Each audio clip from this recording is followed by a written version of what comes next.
Merci Seigneur Dieu, je bénis ton nom Père, je magnifie ton nom Père Tout-Puissant. Glory to God. Merci Père de gloire. Merci le Roi des rois. Alléluia. Tu induis ma tête et ma coupe déborde.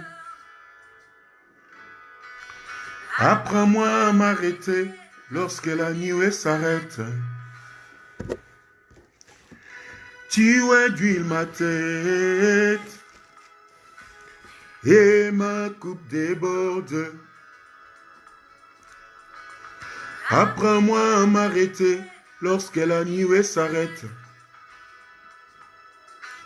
Je vais simplement te dire,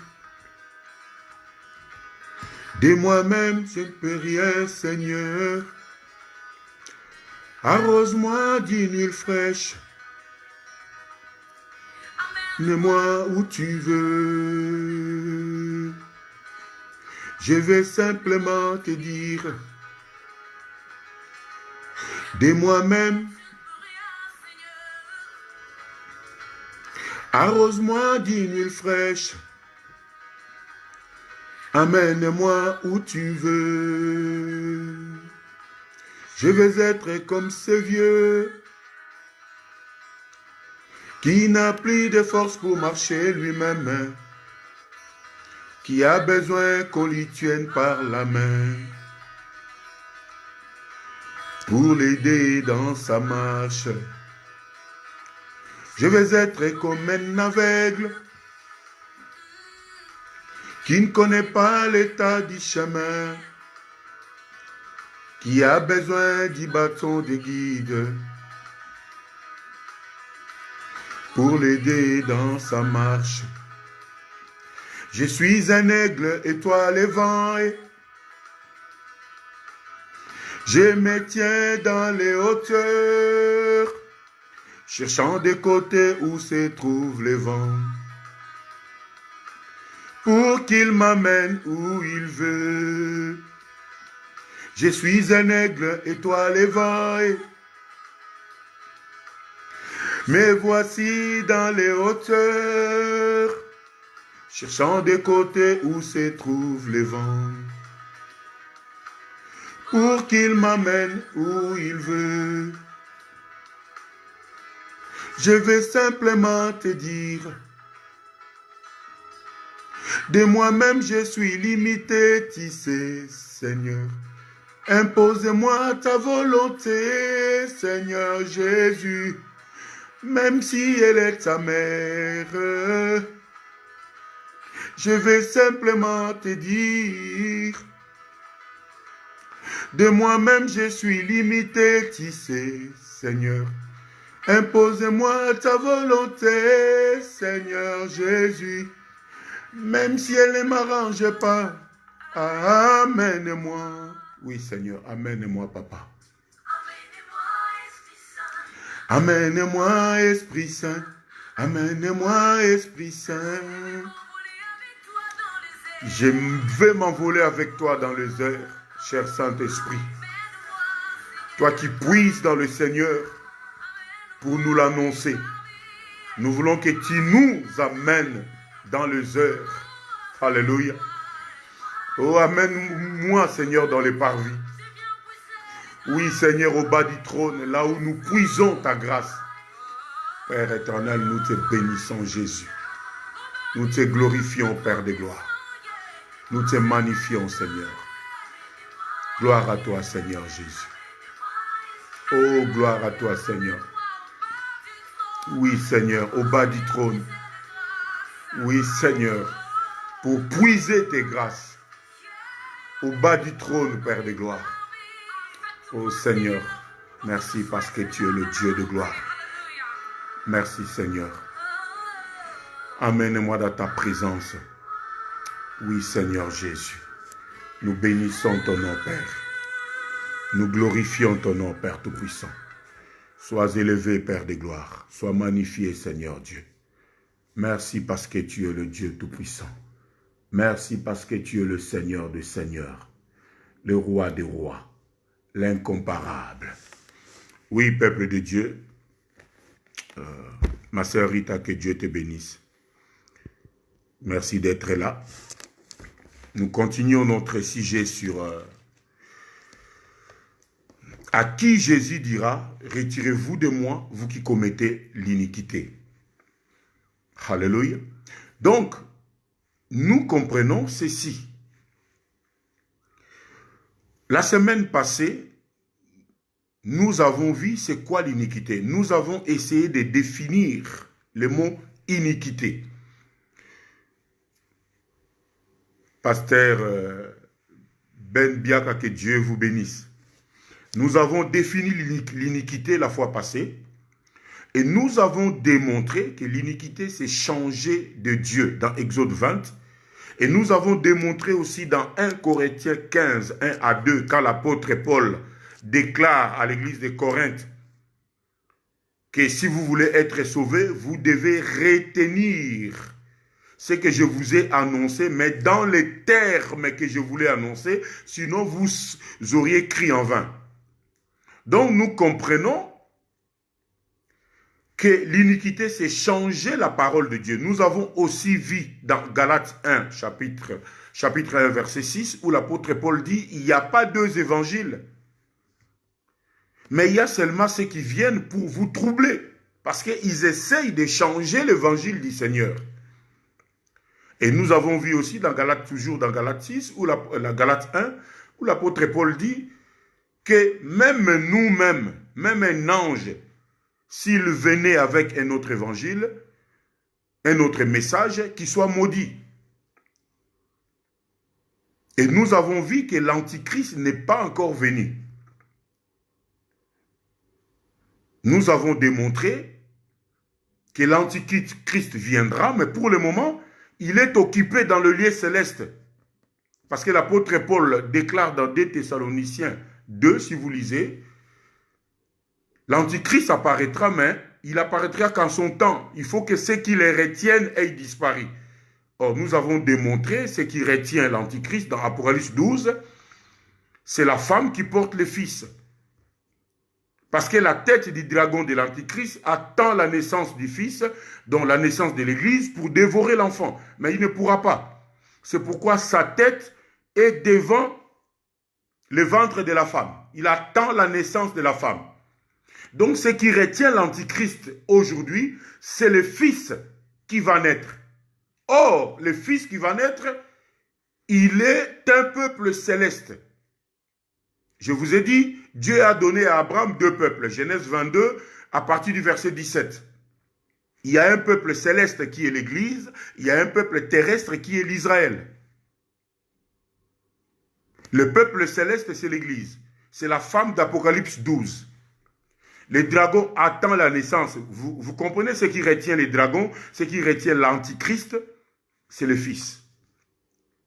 Sa tête attend pour dévorer, mais sa queue derrière est en train de travailler et de balayer un tiers des étoiles et le faire tomber sur terre. Et nous avons vu dans Ésaïe que la queue du dragon représentait le faux prophète, le prophète des mensonges.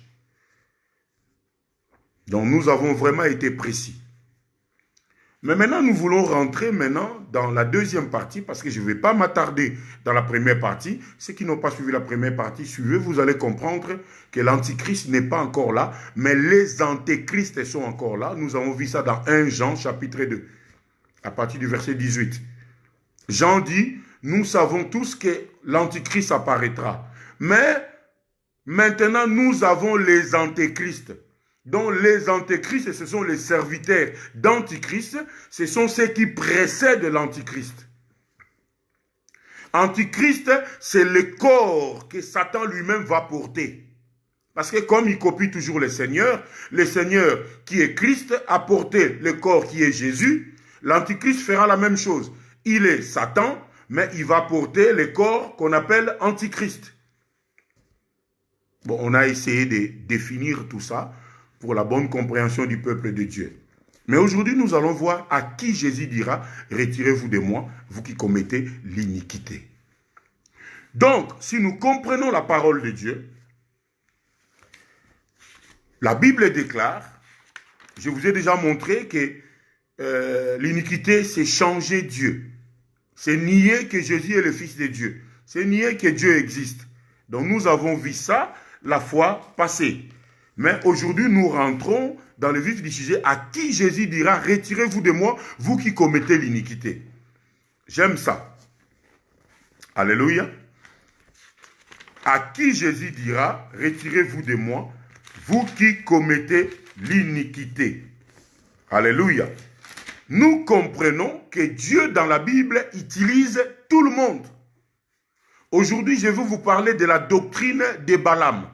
Bien que vous avez beaucoup entendu parler de Balaam, mais je vais vous le détailler. Qui est Balaam? Est-ce que cette doctrine agit encore dans l'Église aujourd'hui? Nous allons voir que l'esprit Balaam est mort dans la chair, mais l'esprit de Balaam est resté jusqu'aujourd'hui parce que le diable, l'antichrist, se sert de cet esprit de Balaam pour continuer à tromper le peuple de Dieu, à pousser le peuple de Dieu dans le péché. Parce que Dieu, dans la Bible, utilise tout le monde. Dans son armée, il y a même Satan. Dans son armée, il y a les démons. Dieu utilise tous les esprits. Nous allons le voir dans la parole de Dieu. Dieu utilise tous les esprits. Que ce soit Satan. Quand vous voyez Satan faire quelque chose, parce que Dieu l'a utilisé. Je dis toujours aux gens, j'ai donné un devoir il y a 2 mois. Quand Adam a péché, quand Adam et Ève ont péché dans les jardins d'Éden, Dieu arrive, il cherche Adam. Je vous ai déjà dit, Dieu ne pouvait pas le voir parce que Dieu ne voit pas le péché. C'est pourquoi il les cherchait. Parce que beaucoup de gens se posent la question, mais pourquoi Dieu devait chercher Adam et Ève? Il est Dieu. Est-ce qu'il ne le voyait pas? Dieu voit tout même. Le péché l'a empêché de voir. Il n'aime pas voir le péché. Alors Dieu demande à Adam, Adam, qu'est-ce qui s'est passé? Adam dit, mais c'est la femme que tu as mis à côté de moi. Dieu demande à la femme, mais Ève, qu'est-ce qui s'est passé? Là, il ne s'appelait pas encore Ève. Hein?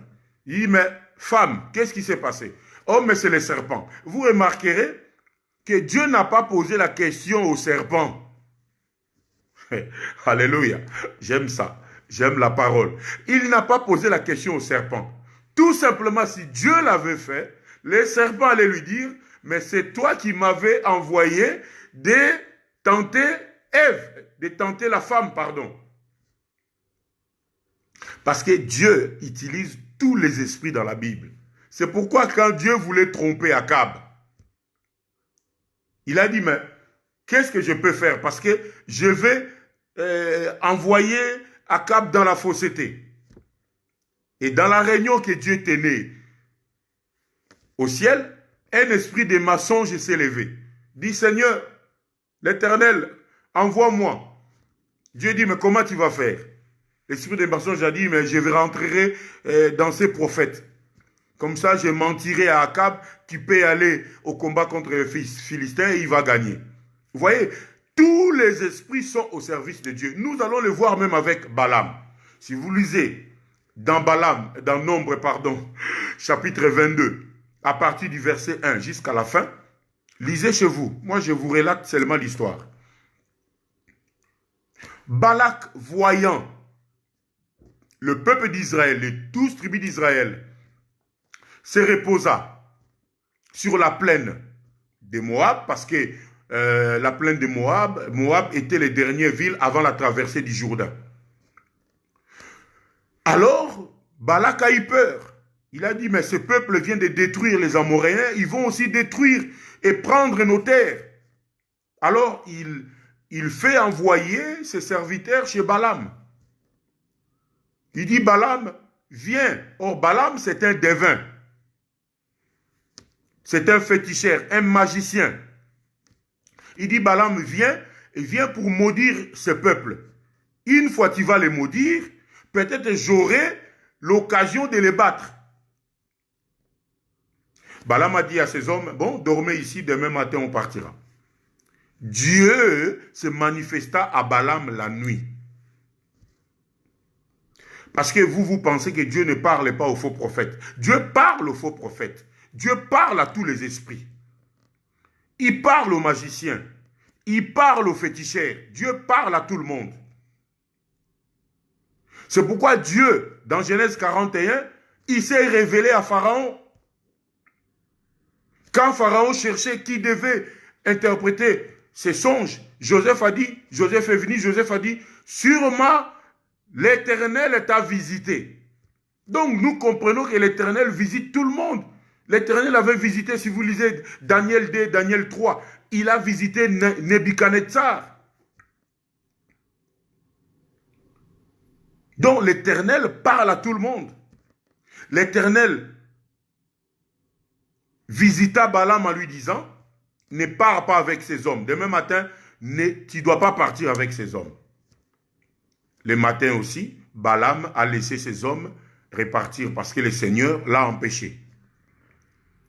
Balak envoie encore un groupe de serviteurs avec des princes. Balaam a dit, écoutez, dormez encore, je verrai ce que le Seigneur me dira. Le Seigneur dit encore à Balaam, bon, cette fois-ci, tu peux partir avec ce peuple. Nous connaissons l'histoire. Quand Balaam sella son âne pour partir avec ces gens-là, Dieu lui a barré la route par la visite d'un ange. Balaam frappa son âne, ne comprenait pas que l'âne ne voulait pas avancer parce que l'ange était devant avec son épée déjà sortie de son fourreau. Alors, qu'est-ce qui s'est passé? Dieu a ouvert Balaam les yeux. Il a dit à Balaam, tu iras dire que c'est que moi je mettrai dans ta bouche. Pour finir, Balaam dit à Balak, je ne peux pas maudire un peuple que Dieu a maudit. Parce que Dieu ne veut pas que je maudisse ce peuple. Si vous lisez dans Nombre, chapitre 24, à partir du verset 1, Balaam lui-même commence à dire ce qu'il est. Il dit, j'ai un œil perçant. Je suis celui qui entend les paroles de l'Éternel. Je vois en Jacob un peuple nombreux. Je vois un astre qui vient à Jacob, mais pas de près, mais de loin. Donc Balaam a eu même des révélations sur la venue de Jésus-Christ. L'astre qu'il a vu de loin, c'était le Seigneur. Mais il était un magicien. Il était un devin. Mais comme il n'a pas pu maudire ce peuple, mais comme Balaam avait l'amour de l'argent, il a dit non, non, non, non, non. Il conseilla Balak. Il a dit la seule façon de vaincre ce peuple, il faut le pousser ce peuple à pécher. Qu'est-ce que Balaam a fait? Il a conseillé Balak et ses serviteurs et les Moabites. Il dit la seule façon, donnez-leur vos femmes et faire rentrer le peuple d'Israël dans vos rituels qui couchent avec vos femmes. Vous allez voir, Dieu va les abandonner. Je ne l'ai pas créé. Prenons Nombre 31.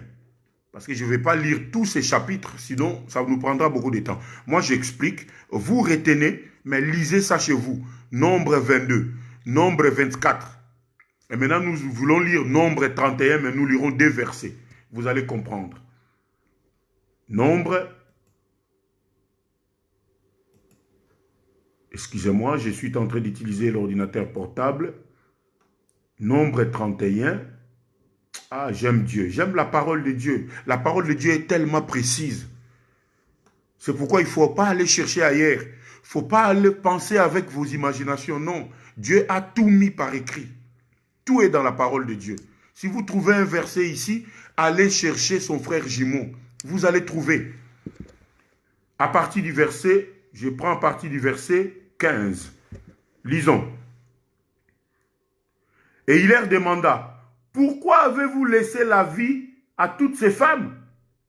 Rappelez-vous que ce sont elles qui, sur le conseil de Balaam, ont incité les Israélites à être infidèles à l'Éternel dans l'affaire de Péor, de sorte qu'un fléau a frappé la communauté de l'Éternel. Vous comprenez? Vous comprenez? Alléluia. Est-ce que vous comprenez? Dieu dit parce qu'il a incité les Moabites de faire tomber le peuple d'Israël. Vous comprenez? Tellement qu'il aimait l'argent, il aimait le présent. Bien que tout ce que Dieu lui a dit, il n'a pas pu se retenir. Bien qu'il voyait, bien qu'il écoutait Dieu, bien qu'il a eu des révélations terribles, il a même vu la venue de Jésus-Christ. Il a vu un astre arriver à Jacob, mais pas de près, mais de loin. Bien qu'il ait eu des prophéties qui se sont accomplies, mais il restait toujours un devin, un magicien. Il ne pouvait pas changer sa nature. Vous comprenez? Dieu utilise tout le monde. Je vais arriver là. Même nos prophètes aujourd'hui, nos serviteurs, des faux docteurs, des faux pasteurs, des faux prophètes, Dieu les utilise tous. Ils peuvent vous donner des prophéties. Ils peuvent même organiser des campagnes d'évangélisation. Et que les paralytiques marchent. Ils peuvent même vous dire des choses qui s'accomplissent. Mais ils sont dans les occultismes. Mais Dieu les utilise. Je vais vous montrer que c'est Dieu qui envoie ces gens-là dans les églises. Ah, vous allez me dire, mais comment Dieu peut envoyer ces gens-là dans les églises? Normalement, il doit envoyer des vrais pasteurs pour sauver le peuple. Mais Dieu utilise aussi les faux pasteurs. Il incite Satan pour qu'il puisse envoyer les faux prophètes dans les églises. Nous allons voir ça. Balaam, malgré toutes les révélations, qu'est-ce que Balaam a fait? Il a quand même incité les Moabites par amour d'argent de donner leurs femmes aux Israéliens, aux Israélites, et de faire rentrer le peuple d'Israël dans les rituels moabites. Dieu était tellement en colère. Lisez tous les chapitres 31. Dieu dit à Moïse, choisis dans chaque tribu 1000 hommes de guerre. Donc 12 000 hommes dans 12 tribus. Ils vont aller, au lieu que Dieu attaque Moab, Dieu commence d'abord à attaquer Madianite. Parce que Balaam était un Madianite. Dieu attaque d'abord Madian. Ils ont tué tous les hommes, toutes les femmes et tous les garçons. Ils ont laissé que les femmes qui étaient vierges. Toute une ville exterminée. Parce que Dieu était en colère.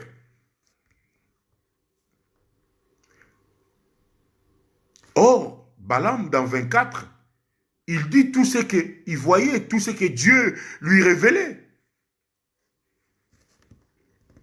Mais qu'est-ce que Dieu dit? J'aime ça dans Deutéronome 13. Vous allez comprendre que c'est Dieu qui permet que ces faux prophètes viennent.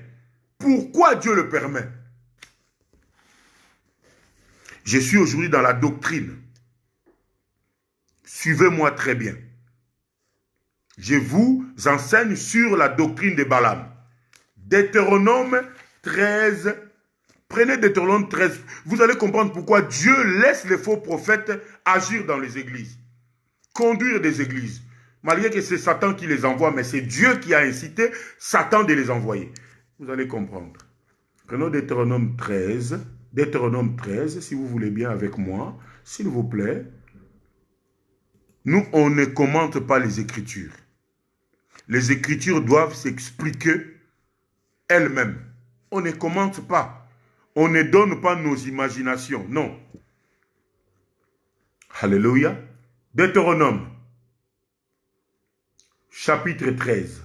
Vous allez comprendre. Deutéronome 13. Je commence au verset 1. Lisez avec moi à partir du verset 1. Attends.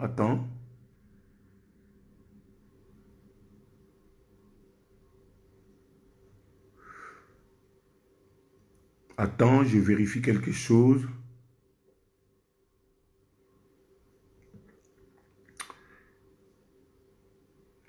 Deutéronome 13, ouais, nous commençons à partir du verset 1. La Bible dit, vous obéirez à tout ce que je vous commande et vous l'appliquerez sans rien y ajouter et sans rien en retrancher. Peut-être un prophète, verset 2, suivez très bien le verset 2. Peut-être un prophète apparaîtra-t-il un jour parmi vous, ou un visionnaire qui vous donnera un signe miraculeux, ou vous annoncera un prodige. Verset 3. Si les signes ou les prodiges annoncés s'accomplissent, et s'il vous dit, allons suivre d'autres dieux que vous ne connaissez pas, et rendons-leur un culte. Verset 4.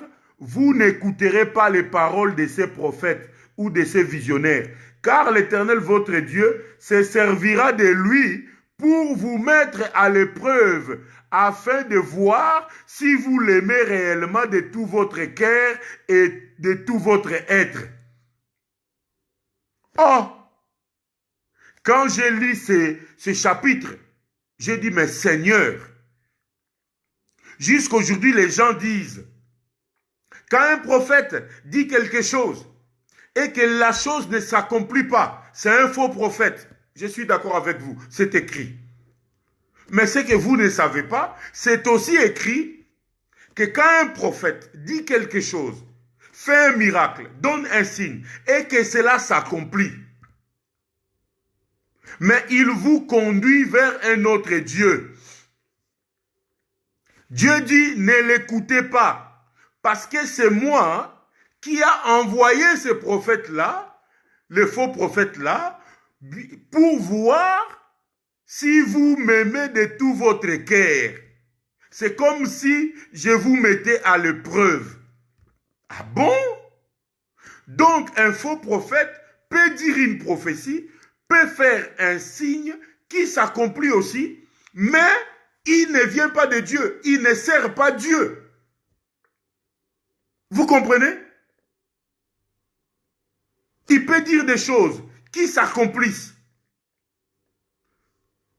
Mais Dieu dit, si vous dites, allez vers un autre Dieu, vous ne l'écouterez pas parce que c'est moi qui ai envoyé ce prophète-là pour vous mettre à l'épreuve, pour voir si vous m'aimez de tout votre cœur. Ah, j'ai compris. Donc, beaucoup de prophètes aujourd'hui, ils prolifèrent partout, hein, des serviteurs, des faux serviteurs, tout ça. Ils peuvent vous dire des choses. Je ne vais pas répéter ça. J'ai suivi encore un enseignement dernièrement dans les réseaux sociaux.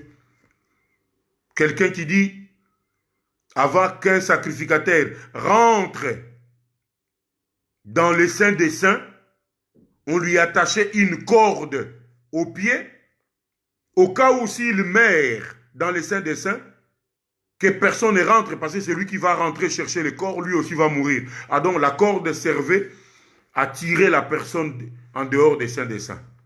Et j'ai écrit à ces prophètes, est-ce que vous pouvez m'envoyer le verset où il est écrit que les sacrificateurs étaient attachés avec une corde? Vous comprenez? Dieu dit, ils vont accomplir des choses. Ils vont prophétiser des choses qui vont s'accomplir. Mais si nous vous conduit vers un autre Dieu, n'y allez pas. Parce que c'est moi qui ai envoyé ces prophètes-là pour vous mettre à l'épreuve, pour voir si vous m'aimez de tout votre cœur. Donc, comment nous pouvons savoir que ce prophète-là ne vient pas de Dieu? Parce que la prophétie qu'elle a dite, la prophétie s'est accomplie. Le prodige qu'elle a fait, ça s'est accompli.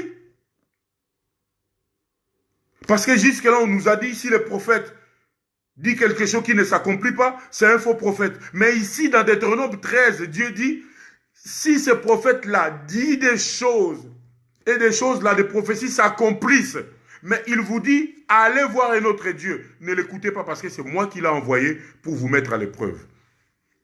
Bon, imaginez maintenant les problèmes qu'on a. Un prophète qui prophétise et que la chose s'accomplit. Mais comment on va savoir s'il ne vient pas de Dieu? C'est là est le problème. Alléluia. Alléluia.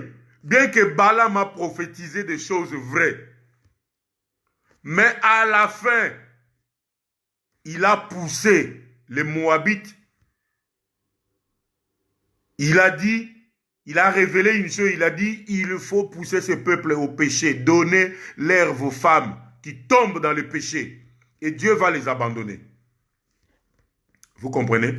Nous comprenons ces faux prophètes-là, ces faux serviteurs, même si ce qu'ils disent s'accomplissent, nous les comprenons par la parole, par l'enseignement.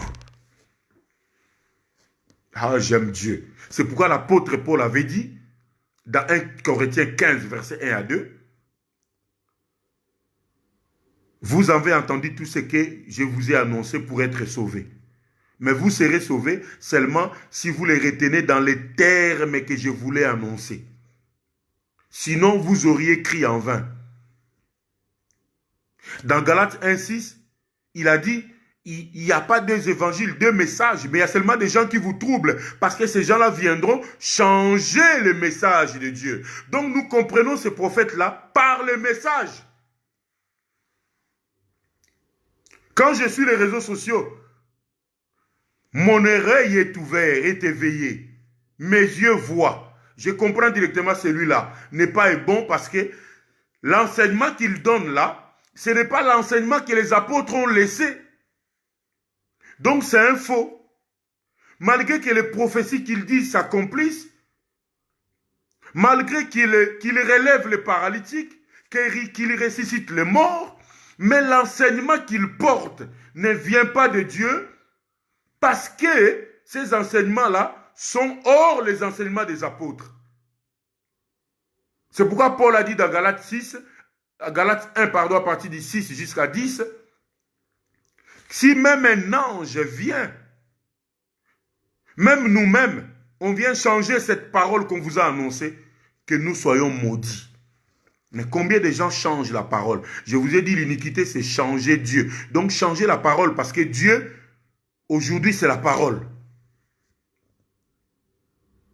C'est comme ça qu'on va les reconnaître.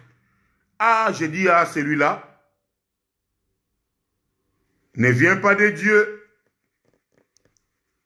parce qu'il me demande de boire le sang. Or, si je bois le sang, c'est la pratique qui se fait dans le monde des ténèbres, dans le monde satanique. Donc, il vient me présenter un autre Dieu, mais sous couvert de la prophétie qui s'est accomplie, sous couvert des miracles qui se sont accomplis. Mais son enseignement me montre qu'il n'est pas de Dieu. Ah, j'aime la parole. J'aime la précision de la parole. Nous allons voir la semaine prochaine aussi un type de ces prophètes-là, de ces serviteurs-là. Ils invoquent le feu. Fire! Ils envoient le feu chez leurs voisins. Ah, j'ai compris. Parce que je vais vous le prouver et vous le démontrer dans la parole de Dieu. C'est démoniaque d'évoquer le feu. Vous savez, moi, je n'imagine pas. Ce que je vous ai dit, ce n'est pas mes imaginations. Je les trouve dans les Écritures. Nous allons voir ça dans la parole. Vous allez comprendre que ces gens-là ne viennent pas, ne sont pas envoyés par Dieu. Malgré leurs prophéties s'accomplissent. Malgré leurs miracles s'accomplissent. Mais regardez leur enseignement.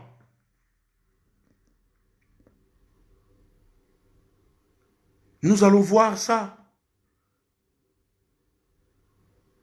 Quand les disciples ont voulu invoquer le sang, invoquer le feu, pour tuer les personnes qui n'ont pas voulu donner une maison à Jésus pour passer la Pâque, il dit, invoquer le feu pour les détruire.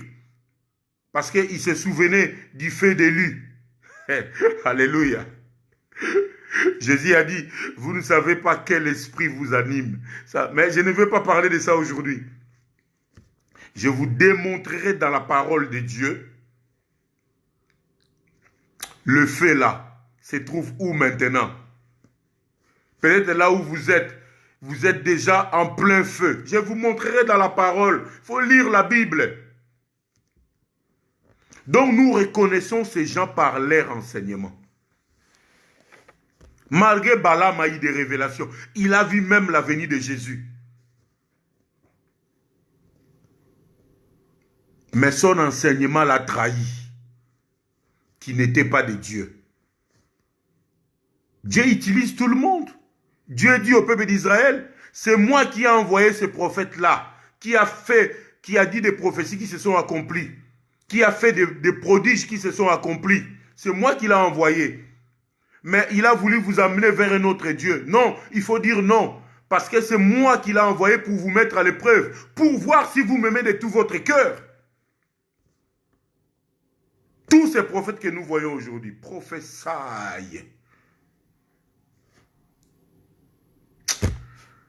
Ah, que Dieu nous pardonne. Que Dieu nous donne la connaissance de la parole. Que Dieu nous pardonne.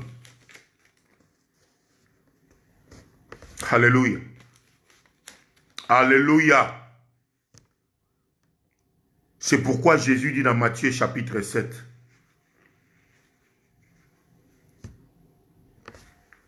Nous allons lire ça. Nous commençons à rentrer dans le vif du sujet. Matthieu chapitre 7. Prenez avec moi Matthieu, s'il vous plaît, peuple de Dieu.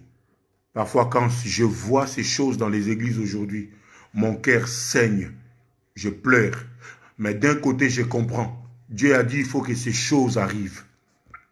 Quand on a demandé à Jésus, quel est le signe de ton avènement? Jésus a dit, ça sera de même au temps de Noé et au temps de Sodome et Gomorrhe. Les gens ne voulaient plus Dieu. Les gens étaient plongés dans le mal total. Les gens voulaient même coucher avec les anges. Parce qu'ils en avaient marre même de coucher avec les hommes. Peuple de Dieu, mon cœur saigne quand je lis la Bible. Arrêtez de lire les livres. Si quelqu'un a fait une erreur dans les livres, vous prendrez cette erreur-là, vous allez l'enseigner. Lisez la Bible. Dieu a tout mis par écrit. Matthieu 7.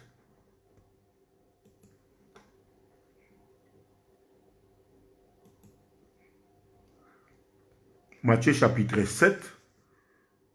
Nous prenons à partir... Excusez-moi, je cherche le verset.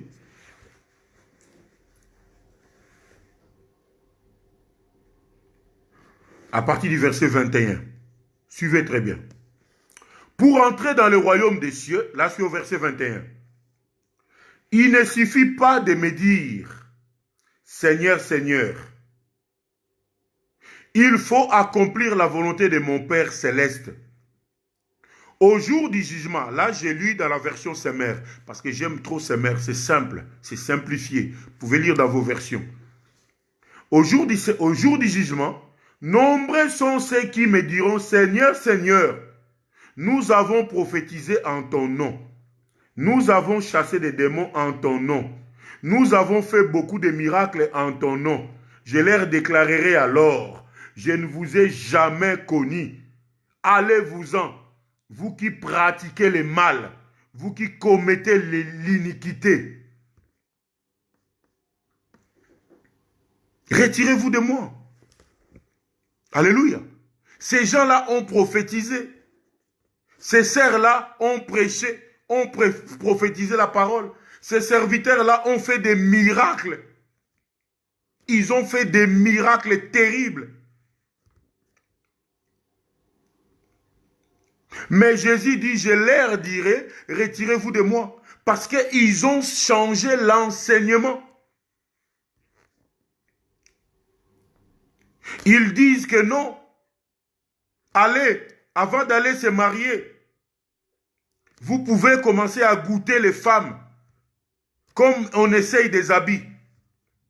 Tu goûtes une femme, tu vois que ce n'est pas elle. Ça ne te plaît pas, tu changes, tu vas goûter une autre. Jusqu'à ce que tu vas trouver celle qui te donnera plus de plaisir. Ça se passe dans les réseaux sociaux. Mais c'est démoniaque. Ils ont changé la parole. Mais les gens les suivent.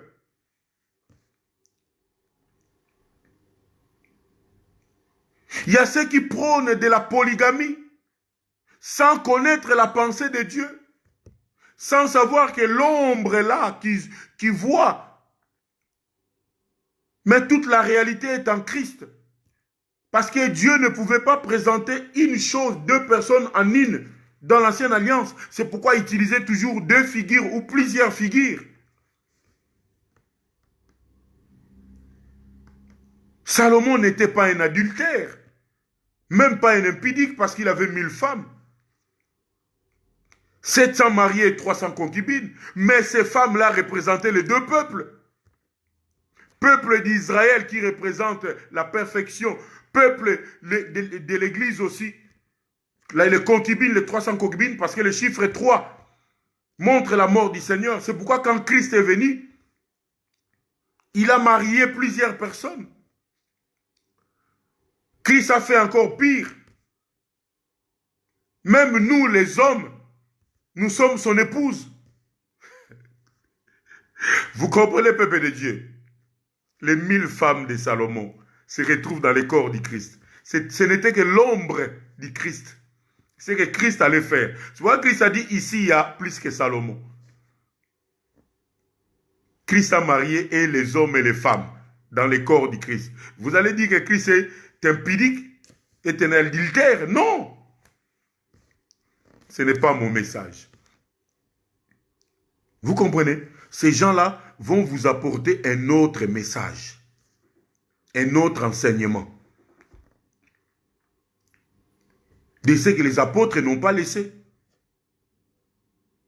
Vous comprenez? Ils vont vous dire, non, Paul a dit, mais moi je vous dis, c'est démoniaque. Démoniaque. Alléluia. C'est démoniaque.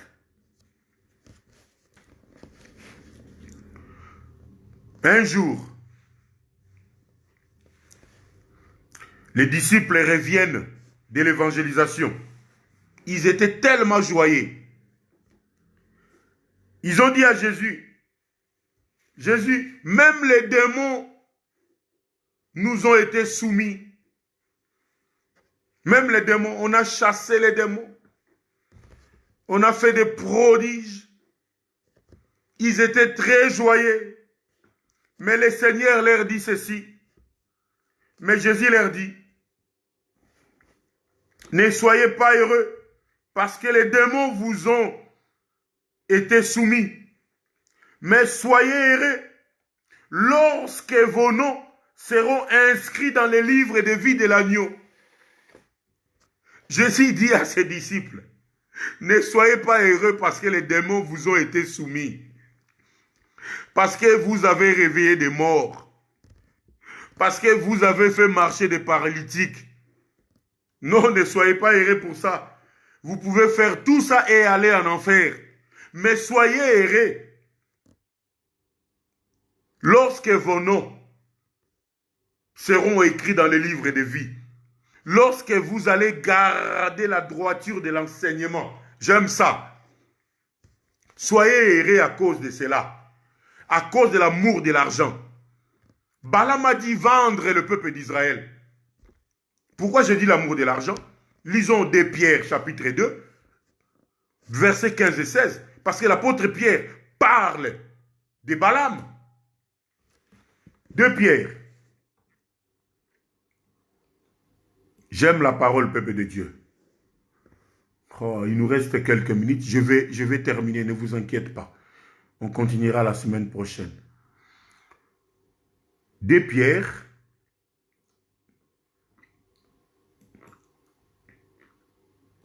chapitre 2, à partir du verset 15. 2 Pierre, chapitre 2,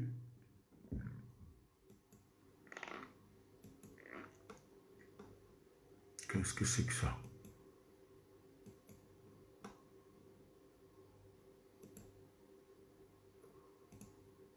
Excusez-moi, hein, j'essaye de rentrer dans... Mais pourquoi il ne prend pas? 2 Pierre chapitre 2, oui, à partir du verset 15. Lisons. Ils ont abandonné le droit chemin et se sont égarés en marchant sur les traces de Balaam, fils de Béor, qui a aimé l'argent mal acquis. Mais il a été rappelé à l'ordre pour sa désobéissance. C'est une ânesse muette qui, se mettant à parler d'une voix humaine, a détourné le prophète de son projet insensé. Ici, Pierre l'appelle prophète. Donc Balaam était un prophète au service de Dieu, mais un prophète des mensonges. Pierre l'appelle prophète des mensonges. Vous comprenez? L'amour de l'argent.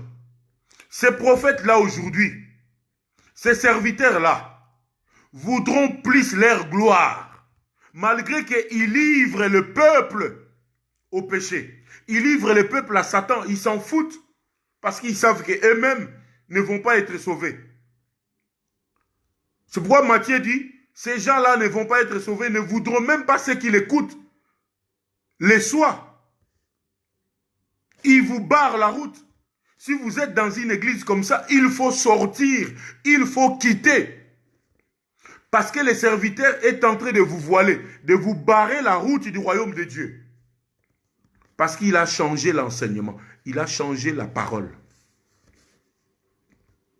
Et Dieu dit dans Apocalypse, pour terminer l'histoire de Balaam, il dit dans Apocalypse 2, verset 14, j'aime ça, j'aime la Bible. Il y a tellement de la précision dans la parole. Je ne sais pas si vous comprenez PBD. Il y a tellement de précision. Là, je suis même dans la doctrine. Mais il y a des précisions. Je ne suis même pas dans les révélations, dans les prophéties, dans la connaissance. Je vous ai dit que je vais vous parler de la doctrine de Balaam. Apocalypse, chapitre 2, verset 14. Qu'est-ce que Dieu dit? Il s'adresse à l'église de Pergame. Il dit, j'ai pourtant quelques reproches. Nous pouvons commencer au verset 13. Je sais que là où tu habites, Satan a son trône. Mais tu me restes fermement attaché. Tu n'as pas régné ta foi en moi. Même au jour où Antipas, mon témoin fidèle, a été mis à mort chez vous, là où habite Satan. J'ai pourtant quelques reproches à te faire.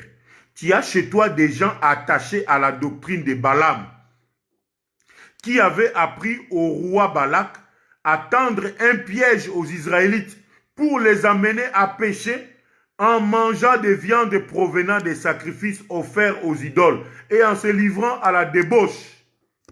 De même, tu as toi aussi des gens attachés à la doctrine des Nicolaïtes. Mais aujourd'hui, nous parlons que de Balaam. Vous comprenez? Dieu dit jusqu'aujourd'hui, Balaam est mort, mais son esprit, l'Antichrist utilise encore son esprit dans les églises.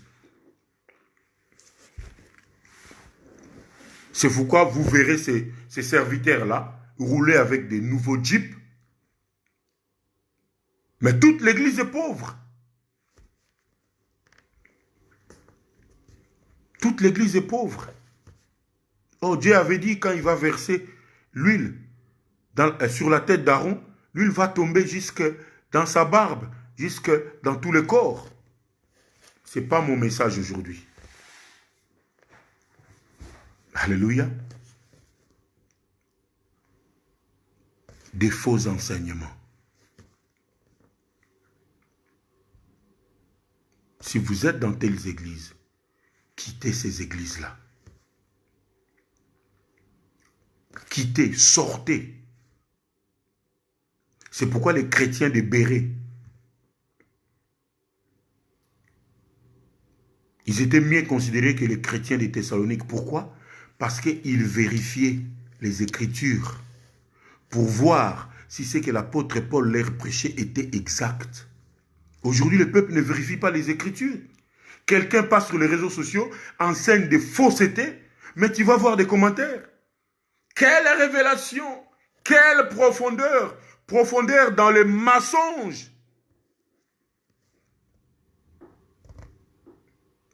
Moi, mon cœur saigne. Profondeur dans les mensonges. Parce que les enfants de Dieu ne vérifient plus les Écritures. Vérifier les Écritures. Comprendre les prophètes dans la loi et les prophètes dans la grâce. Comprendre les sacrificateurs qui étaient sacrificateurs dans la loi, mais qui l'est maintenant dans la grâce. Mais si vous ne comprenez pas, on vous rattache toujours dans la loi, on vous laisse toujours dans la loi, peuple de la loi. Balaam a trouvé de vous garder dans la loi, emprisonné. Or, tous ceux qui regardaient la loi, la Bible dit dans Galates 4, verset 13, ils étaient emprisonnés sous le régime de la loi. Les faux enseignements, c'est comme ça que nous les reconnaissons. Malgré que leurs prophéties s'accomplissent, malgré que leurs prodiges s'accomplissent, Dieu dit, c'est moi qui ai envoyé ces faux prophètes-là qui vous conduisent vers d'autres dieux. C'est moi qui l'ai envoyé pour vous éprouver, pour vous mettre à l'épreuve, pour voir si vous connaissez ma parole, si vous m'aimez de tout votre cœur. Qu'est-ce que Jésus disait à ses disciples? Si vous m'aimez, gardez mes commandements, gardez mes paroles. Ça veut dire, vous devez vérifier les Écritures à chaque fois qu'on vous enseigne pour voir si ce que l'homme de Dieu est en train de dire, ça se trouve dans les Écritures. Mais aujourd'hui, ce n'est pas ça. Je regarde l'heure. Aujourd'hui, ce n'est pas ça. Alléluia. Ce n'est pas ça aujourd'hui. Lisons dans Ésaïe chapitre 4, versets 1 à 2. Ésaïe chapitre 4, 1 à 2. Je ne sais pas si j'aurai le temps. Si je n'ai pas le temps, ne vous inquiétez pas. La semaine prochaine, nous allons continuer sur ça. Ésaïe.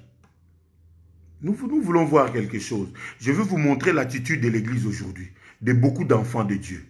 Ésaïe, chapitre 4. Je vous ai déjà dit pour nous, la parole s'interprète elle-même. Nous ne venons pas avec nos imaginations. Nous prenons tout dans la parole de Dieu. J'aime ça. Ésaïe 4. À partir du verset, nous commençons le verset 1 et le verset 2. La Bible dit, en ce jour-là, 7 femmes saisiront un seul homme et elles lui diront, nous pourvoirons à notre nourriture et à nos vêtements, mais permets seulement que nous portions ton nom. Mets fin à notre déshonneur. 7 femmes, ils vont saisir un homme. Ils vont dire à cet homme-là, nous n'avons pas besoin de ta nourriture. Nous n'avons pas besoin de tes vêtements. Nous voulons tout simplement porter ton nom. Parce que nous avons notre propre nourriture. Ils ne veulent pas la nourriture de leur mari. Nous allons nous vêtir de nos propres vêtements. Ils ont leurs propres vêtements. Les maris ne peuvent pas leur donner le vêtement. Or, le chiffre 7, c'est la perfection. Les 7 églises d'Asie montrent la marche de l'église dans la perfection. Donc, cette prophétie parle de l'église. Donc, dans l'église, il y aura des gens qui chercheront à porter le nom de Jésus. Mais ils ne vont pas aimer la parole. Parce que la nourriture, c'est la parole. Le vêtement, c'est la parole. Ce n'est pas moi qui le dis, c'est la Bible. Si nous lisons dans Luc 5, 36, je vais donner cette expression, vous montrer dans la parole de Dieu. Et ensuite, nous allons continuer et clôturer aujourd'hui. Alléluia. Luc, prenons Luc. Je vais un peu vite. Luc. La Bible s'interprète elle-même. C'est pourquoi j'aime la Bible. J'aime la Bible. Il y a les gens qui disent nous sommes au XXe siècle. La Bible ne peut pas un peu s'accommoder. Mais non, la Bible ne change pas. Le XXe siècle doit s'accommoder à la Bible. Le XXe siècle doit faire ce que la Bible demande. Parce que Dieu ne change pas. Il est le même hier, aujourd'hui et éternellement. Luc, chapitre 5, à partir du verset, nous lirons 35 et 36. Vous allez comprendre. C'est le Seigneur qui parle. Qu'est-ce que le Seigneur dit?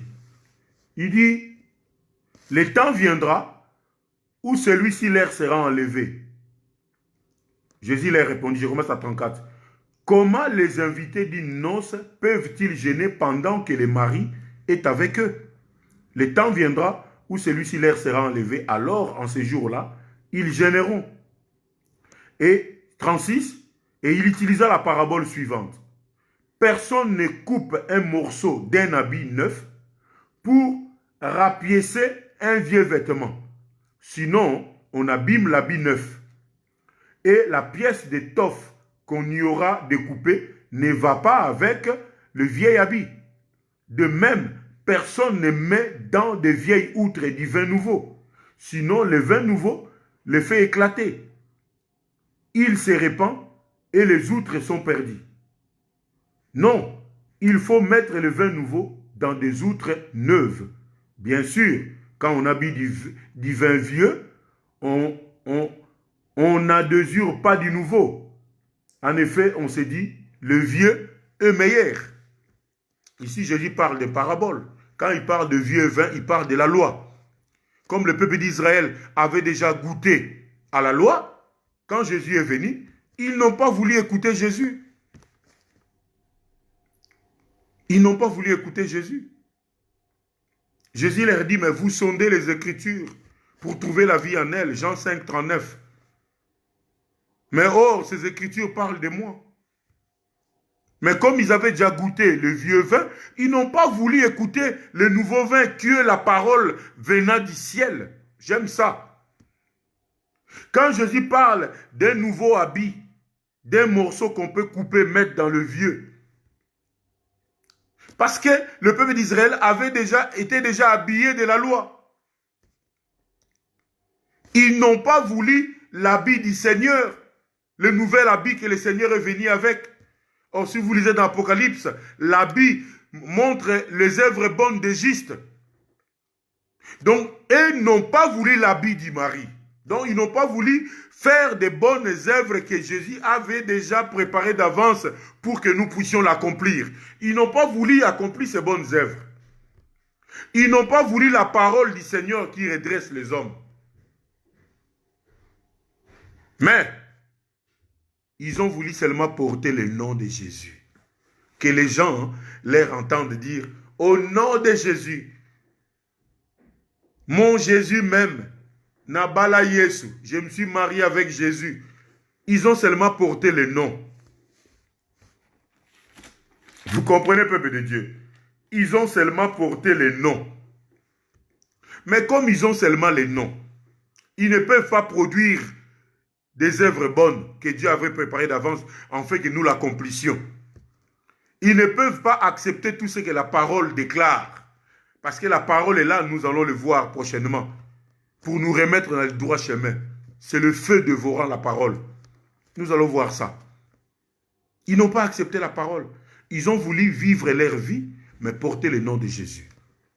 Ce sont ces gens-là que Jésus dira, retirez-vous de moi, vous qui commettez l'iniquité, parce qu'ils ont changé la parole. Et ces serviteurs-là, et ceux qui les suivent, sont voilés. Ils vont tout droit en enfer. Parce qu'ils sont déjà perdus d'avance. Alléluia. Ils sont déjà perdus d'avance. C'est pourquoi Philippiens, chapitre 3, verset, à partir du verset 17, 18, 19, 20, Paul dit, ces gens-là sont déjà perdus d'avance. Ils enseignent des choses qui ne sont pas dans la parole. Ils prennent leur ventre pour leur Dieu. C'est l'esprit de Balaam qui les anime. Mais ils n'ont pas Dieu. Ils n'ont plus Dieu, pardon.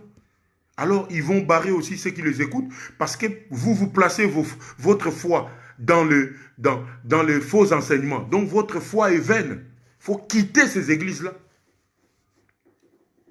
Sinon, vous allez aussi en enfer. Alléluia. Ils ont dit, nous voulons ton nom, mais nous ne voulons pas ta nourriture. Nous ne voulons pas tes vêtements. Non, nous allons nous occuper nous-mêmes. Moi, je n'ai jamais vu un chrétien comme ça, qui vient près de Jésus, et il dit à Jésus, non, non, seulement ton nom que je veux. Je ne veux pas que ta parole me dise ce que je dois faire. Je ne veux pas accomplir de bonnes œuvres. Non, moi, c'est seulement ton nom. Laisse-moi vivre ma vie, mais je vais porter seulement ton nom. C'est pourquoi le Seigneur dit dans Matthieu 7, à partir du verset 35 que nous avons lu, pourquoi vous me dites Seigneur, Seigneur, mais vous ne faites pas ma volonté? Parce qu'ils ont seulement porté le nom. Ces gens-là ont oublié que le prophète Jean, dans Apocalypse, quand l'ange lui a remis les petits livres, les rouleaux, l'ange lui a dit avale. Quand le prophète Jean a avalé, dans sa bouche, c'était du miel, de la joie. Beaucoup de gens aiment le Seigneur au niveau de leur bouche. Jésus, oh, Jésus, oh, je t'aime, Jésus. Jésus, oh, oh. Comme c'est cette femme-là. Nous voulons seulement porter ton nom. Pour que les gens, pour enlever notre déshonneur, pour que les gens voient que nous prions aussi. Nous allons aussi à l'église. Mais laissez-nous manger notre nourriture. Laissez-nous s'habiller de nos vêtements. Jésus, oh. Pourquoi? Parce que le nom de Jésus, c'est comme du miel dans la bouche. Mais ça change quand? Quand Jean a avalé, la Bible dit dans la bouche, c'était comme du miel, mais dans le ventre, c'était amer. Il n'a pas aimé, c'était amer dans le ventre. Mais Jean a supporté, alléluia. Il faut que la parole devienne amère dans vos ventres, dans votre vie, dans vos entrailles. Tant que la parole ne deviendra pas amère et que vous portez Jésus-Christ dans votre bouche comme du miel, vous n'êtes pas encore sur le chemin d'Isali. Vous comprenez, peuple de Dieu? Il ne faut pas que la parole reste seulement au niveau de votre bouche comme du miel, mais il faut qu'il descende dans vos entrailles. Il faut que vous ressentiez cette amère en vous. C'est pourquoi dans Exode 12, quand Dieu est apparu à Moïse, il a dit l'agneau là pascal qui va être rôti. Il doit être rôti en entier. Vous n'allez pas enlever les tripes ni les intestins. Vous allez les rôtir comme ça en entier. Vous allez les manger en entier. Parce que l'agneau se mange en entier. On ne choisit pas des parties. Ah, moi, je ne touche pas les intestins parce que là-bas, il y a du caca. Non. L'agneau pascal a été mangé en entier en Exode 12. Lisez vos Bibles. Et notre agneau qui est Jésus, qui est aujourd'hui la parole, se mange aussi en entier. On ne choisit pas des parties. Des paroles, on rejette d'autres parties et on accepte la partie qui nous couvre. Non! La parole doit devenir amère dans vos entrailles, dans vos ventres. La parole doit vous faire mal. Tant que la parole ne vous fera pas mal, c'est que vous n'êtes pas encore sur le chemin d'Isali. Vous comprenez, peuple de Dieu? Vous n'êtes pas encore sur le chemin d'Isali. Vous êtes comme ces 7 femmes-là, comme ces 5 folles, ces 5 vierges folles qui ne vont pas être enlevées. À cause que la parole est comme du miel dans la bouche. Mais ils ne veulent pas que la parole descende dans le ventre.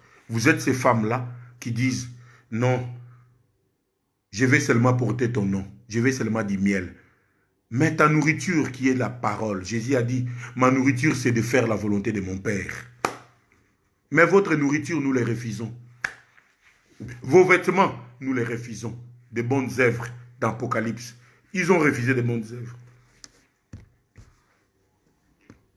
Et des gens comme ça vont rentrer dans le royaume de Dieu. Non! C'est pourquoi Jésus leur a dit, retirez-vous de moi, vous qui commettez l'iniquité. Je ne vous ai jamais connu, vous ne m'avez jamais servi. Vous avez servi vos ventres. Vous avez voulu seulement mon nom pour tromper le monde, pour que le monde sache que vous priez et pourtant vous ne priez pas parce que vous n'accomplissez pas les œuvres bonnes. Parce que vous ne portez pas mes vêtements, vous ne mangez pas ma nourriture.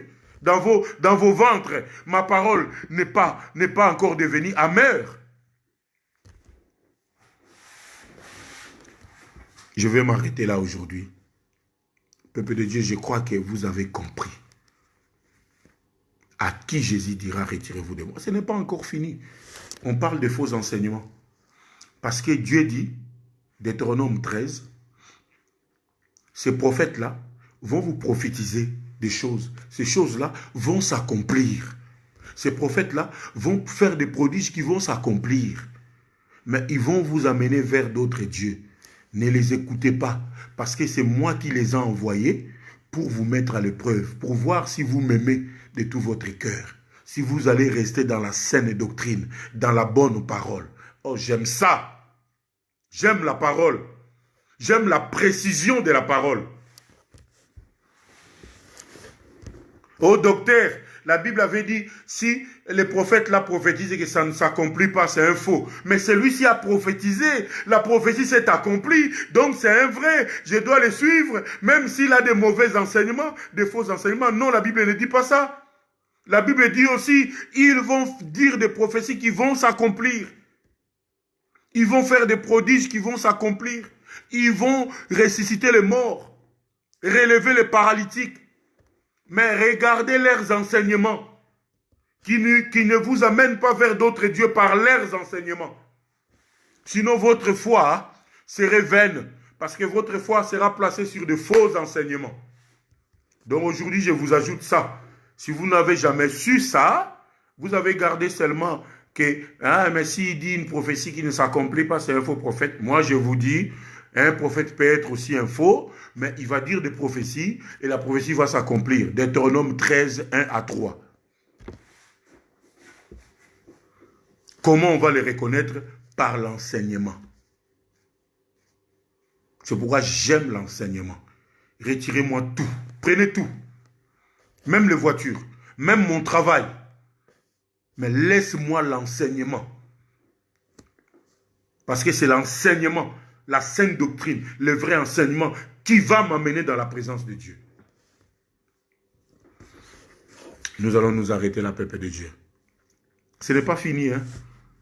À qui Jésus dira, retirez-vous de moi. Aujourd'hui, nous avons vu la doctrine de Balaam qui est dans l'église. Balaam est mort dans sa chair, mais son esprit, l'apôtre Pierre nous a dit, dans 2 Pierre 2, 15 à 16, son esprit est encore là, dans les églises. Il continue à œuvrer. Ce sont là les antéchrists. Que Dieu vous bénisse. Nous allons prier. Nous voulons demander à Dieu que la rosée du ciel descende sur le peuple, pour que le peuple connaisse le vrai enseignement, connaisse la vraie parole, connaisse le vrai Dieu. Je sais que tout le monde ne sera pas sauvé, mais c'est que le Seigneur avait déjà réservé, que ceux-là quittent ces églises-là pour rentrer dans l'air salé. Nous voulons prier pour que la rosée du ciel tombe sur nous, sur le peuple qui sont encore dans les faux enseignements.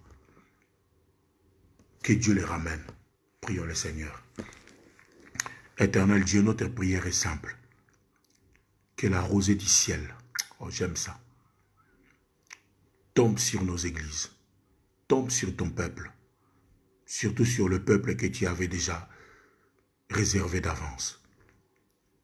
Seigneur Dieu, qu'ils sortent de ces églises pour leur salut. Père éternel, tous ceux qui sont encore dans les faux enseignements, même s'ils sont des serviteurs, mais si tu les as choisis, Papa, fais de sorte que, en suivant cet enseignement, qu'ils abandonnent leurs faux enseignements, qu'ils rentrent dans les vrais enseignements pour sauver le peuple de Dieu qui les écoute. C'est cela ma prière éternelle. C'est cela ma prière. ça sera pour moi un grand miracle. Que ces gens sortent, que ces serviteurs se détournent des faux enseignements et qui servent la vraie parole. Éternel, à quoi me servirait-il de réveiller les morts, de ressusciter les morts, de relever les paralytiques, de chasser les démons? Si ce jour-là tu me dis, je ne t'ai jamais connu, à quoi bon? Papa, nous nous remettons entre tes mains. Sois notre Dieu et notre guide. Laisse que le Saint-Esprit nous guide dans la voie de tes voies. Oh, j'aime dire ça. Dans la voie de tes voies. Parce que tu as tracé tes voies dans la Bible que nous devons suivre. Tout cela dans le nom de Jésus-Christ, nous avons ainsi prié. Amen. Que Dieu vous bénisse. Que Dieu vous bénisse. Ma sœur Rita, que Dieu te bénisse. Mon pasteur Ben Biaka, que Dieu te bénisse.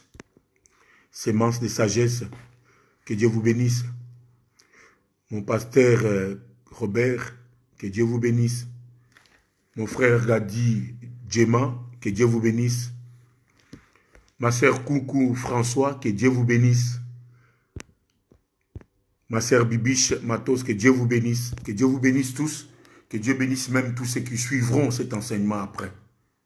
Parce que notre souci est de vous réveiller. Que Dieu vous bénisse. Vous êtes une bénédiction pour moi, comme je le suis aussi pour vous. Faites attention. Regardez les enseignements. Parce que la Bible dit, dans Deutéronome 13, ils vont dire des prophéties qui vont s'accomplir. Ils vont faire même des grands miracles. Mais ils vont essayer de vous amener vers un autre Dieu. Ne les écoutez pas, parce que c'est moi qui les ai envoyés.